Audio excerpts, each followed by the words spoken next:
Nothing that drowns in our river ever truly stays dead. Dad was drunk again. Rain swept over my windshield like waves over a beach as I drove him home from yet another bar where he'd made a fool of himself. He wasn't the drunken brawler type, no. He was a crier. He'd sit at the bar with his head on the table and just start sobbing, wailing, bringing down the whole mood of the place. Even now he shifted between crying and sniffling while staring out the passenger window, and half-conscious states where he couldn't muster the mental coherence to even register such complex emotions.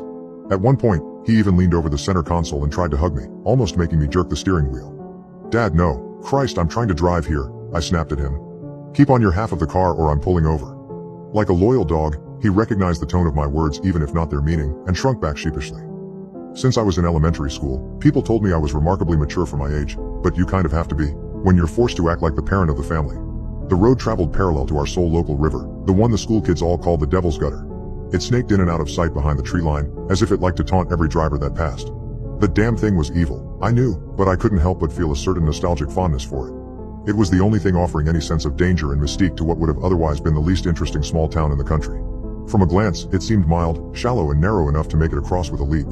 There was no way of telling that it was actually hundreds of feet deep, that the undercurrent was stronger than an Olympic swimmer could withstand, that the banks were undercut and impossible to climb back up once you were in, that the carbonated water had intricately carved networks of hundreds of channels and caves deep into the limestone.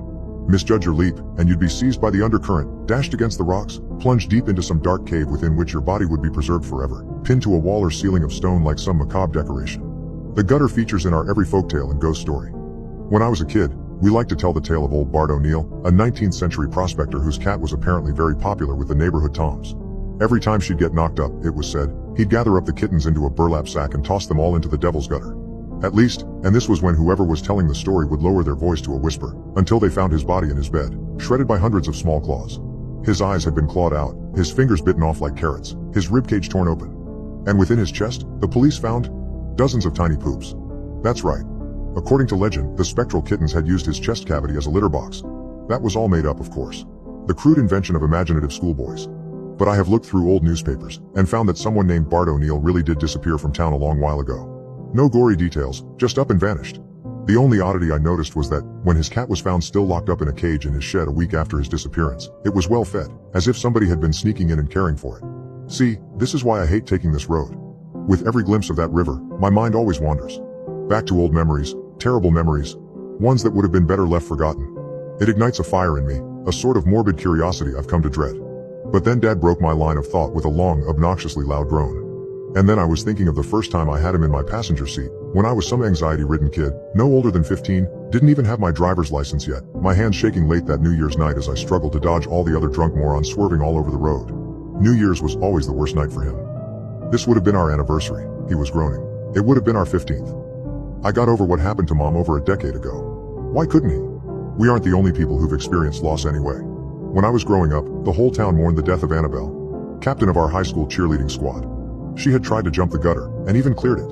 But there'd just been rain, and the muddy opposite bank gave way beneath her feet and she went right in. Crazy thing was, 15 minutes later, they got a ping from some SOS beacon her mother had made her wear. They took this as proof she'd made it out alive but injured, and triggered a frantic search of the surrounding area. With no luck. There were rumors, however improbable, that she'd found her way into an air pocket somewhere in that limestone cave system, just close enough to the surface that just one of her desperate calls for help managed to make it through. Sometimes I picture her down there, in a kind of darkness I cannot fathom, struggling to keep her head above the water. I wonder if she knew that surrounding her, somewhere in the dark, were the corpses of those who had been pulled into those caves before her. I picture a gaunt, bleached hand brushing her ankle as those currents carry one by. I imagine her crowded on all sides by the gaunt, empty eyes of the people who'd found their way into the air pocket before her and never found their way out. Maybe it was for the best that she would have been in complete darkness.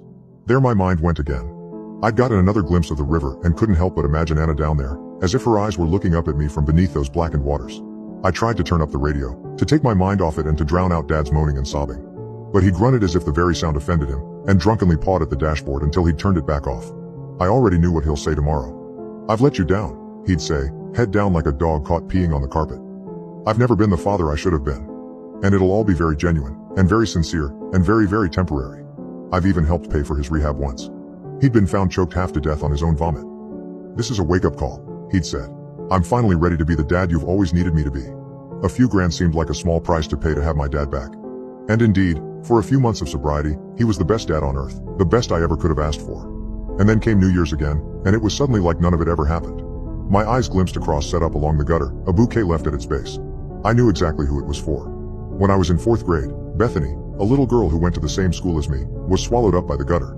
Her father was the only one who witnessed the accident, and there'd been some suspicious circumstances. I don't really remember. Something about marital issues, custody, that sort of thing. Point was, everybody suspected him. But what proof did we have? The gutter never parts with its secrets. 3 years or so later, her dad just up and vanished too. Nobody thought much of it at first. Everyone assumed he got tired of the side eyes and just skipped town. But then, months after everyone had forgotten the whole business, someone started sending around a voicemail he'd apparently sent out at 3 in the morning, the night he disappeared. It had apparently been sent to some random coworker from his contacts list. An accident, clearly. The first minute or two just consisted of the sort of rustling you'd expect from a pocket dial, so they hadn't thought much of it.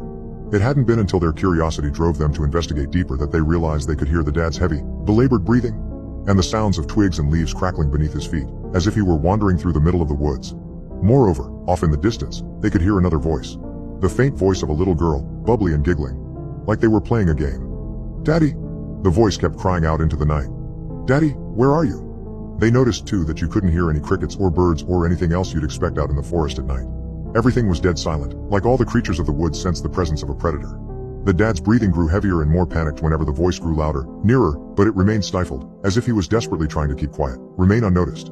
Eventually, she was so close that you could hear her little footsteps in the leaves, and the dad didn't even dare to breathe. And then, the sound of branches being parted, the father's gasp, and that little voice laughing and declaring in a sing-song tone, "Daddy, I found you." And at that exact moment, the voicemail reached its time limit.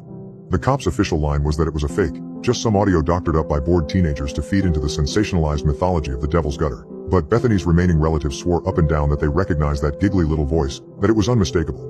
Lost in thought, I blinked, and somehow, in that instant, a woman appeared in the middle of the road. I can't remember the next few seconds. It was as if I'd time traveled. One moment, I was driving along, and the next I was stuck in a muddy ditch on the roadside, the hood just inches away from an oak tree sturdy enough to have bisected my car. And Dad was screaming like a madman, incoherently at first, but then congealing into a name. "Jessica!" He was screaming out for Mom, I realized. "Jessica!" And as he screamed, he threw open the passenger side door and tore off into the woods with a drunken stumble. When I glanced in the rearview mirror, the woman was still standing there in the road, a vague silhouette barely illuminated by whatever moonlight broke through the storm. But when I looked back with my own eyes, she was gone. I cursed like a sailor as I took off into the storm, blindly in the direction I thought my dad had went.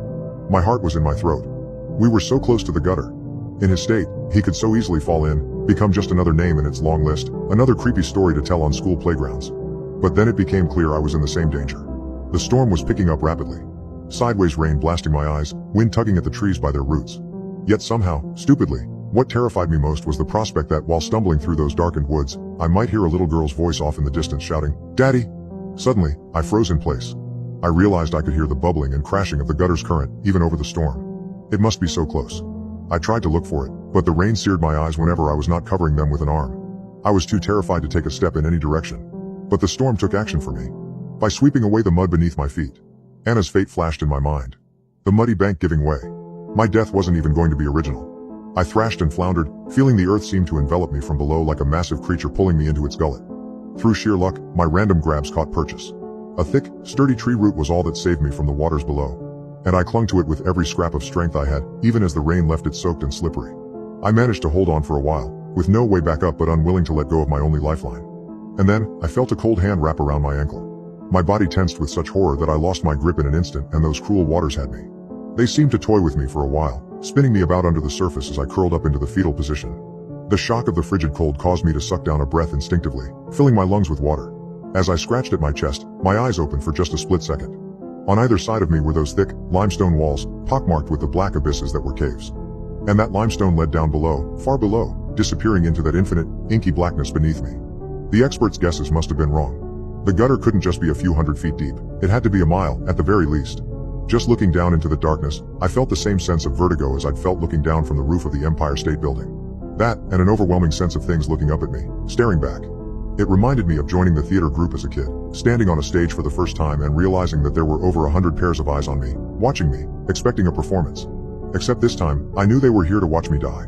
Watch me become one of them. Sink down, far below the surface, and join them in all that darkness.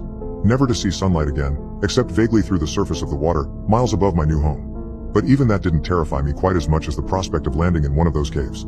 Even as the undercurrent bashed me savagely against rocks, and my lungs cried for air, my only focus was avoiding them. I swear I could see bloated arms and grasping hands, reaching out from the dark of each cave, grasping for me as I passed by. As if each occupant was lonely, desperate for a companion in their eternal resting places. Suddenly, the current bashed my head against a rock. And from then everything was abstract and fuzzy. I could only muster a single coherent thought. Please, not here, it went. Don't let me die here. Somehow I knew that if I died beneath these waters, my soul would never break the surface. As if to answer my prayer, a pair of arms settled around me. Not the cold, grasping claws reaching from the caves, but something warm and comfortable, embracing me, cradling me close in a way that told me everything would be okay. Again, the next few seconds were a blur. I have no explanation for how I ended up back on the shore, shivering from the freezing waters and hacking, retching, emptying the water from my lungs upon the mud. All I know is, when I looked up, a bolt of lightning briefly illuminated the stone memorial looming above me, upon which read, "In loving memory of Jessica Whitaker." I know everything about the mythology of the Devil's Gutter, because I was part of it. My family is one of the ones the school kids whisper about, the ones they make up wild stories and creepy theories about. Terminal cancer, they'd say around campfires, that was so horribly painful that not even the morphine could do anything for her. She'd been a painter, you know, always drawing portraits of the gutter. She was the only person who thought it was beautiful, not evil. So the legend goes, she begged her husband, "Please, take me to the river. Let me become part of it. I don't want to hurt anymore." They say that they did it on their anniversary. New Year's Day. I heard a long choking rasp. For a moment, I was almost relieved. I thought it was another of my father's drunken groans. Then I realized it was coming from the river itself. I turned, and beheld a dozen hands reaching out over the side of the banks, unnameable things pulling themselves up from the waters. I only caught vague glimpses of the crawling, groaning creatures, briefly illuminated by the lightning. Their skins were bleached white and transparent, looking like road maps made of veins and arteries stretched taut over gray muscles and jagged ribs and putrid organs. Many were missing legs, arms, even heads. Others were more ancient still, mummified strands of flesh seemingly loosely stitched to the crumbling remains of a skeletal structure. All seemed to be looking right at me, even though none of them had any eyes to speak of, only empty black sockets. They were crawling forwards with horrid determination. Once the gutter had taken you into its waters, laid its claim to you, it never wanted to let you go. They were only coming to retrieve what they were owed. I tried to crawl away through the mud, but it felt like crawling in a bad dream. It felt like the very planet was turning sideways, gravity itself guiding me back towards the river. Then a figure burst through the woods, large and heavyset. My father. He stumbled into the middle of the crowd of the dead, waving his arms, trying to seize their attention. "Take me, not them, take me!" He was screaming like a man possessed, but they didn't seem to even notice him. They were dead set on me, blind to the rest of the world. Then he turned to the lake and my eyes followed his gaze to the woman from the road. Now her silhouette was standing in the middle of the river, seeming to hover a few inches above the water, her dress billowing in the wind. "Jessica, take me, tell them to take me." He let out a primal raw scream, one that must have torn his throat to shreds. "I don't want to hurt anymore." She calmly beckoned him with a finger, and in that moment, he knew what he had to do. He didn't even hesitate. He went sliding down the bank, and for a moment, he seemed to stand upon those bubbling, surging waters just like she did. His arms were stretched wide as he stumbled forward, as if ready to embrace her. And then I blinked, and they were gone. So too disappeared that legion of the dead. It seemed like they'd accepted the trade. One soul for another. The gutter always took its due. It would have been easy to tell everyone that my dad had just stumbled stupidly into the gutters during another of his drunken stupors. But I wanted people to remember his sacrifice. I weaved some tale of me falling in and him jumping in after me and hoisting me out, even at the cost of his own life. It didn't make a lot of sense, I must admit, and some people even suspected me for a while. But eventually, everybody just accepted the idea of him being a hero in his last moments. Getting some redemption in the last. People like when stories get wrapped up in neat little bows. Sometimes I still dream about the two of them. Floating in the center of some underwater cave chamber, yet somehow illuminated by moonlight, and by the walls of the chamber all lined with glowing, pinprick white eyes, like stars in the sky. Dead but not dead. The current still flowing about them, animating them like marionettes, spinning them around each other, my mother in my father's arms like a waltz, the way they were on their wedding day. Dancing, on and on forever, before their audience of the dead.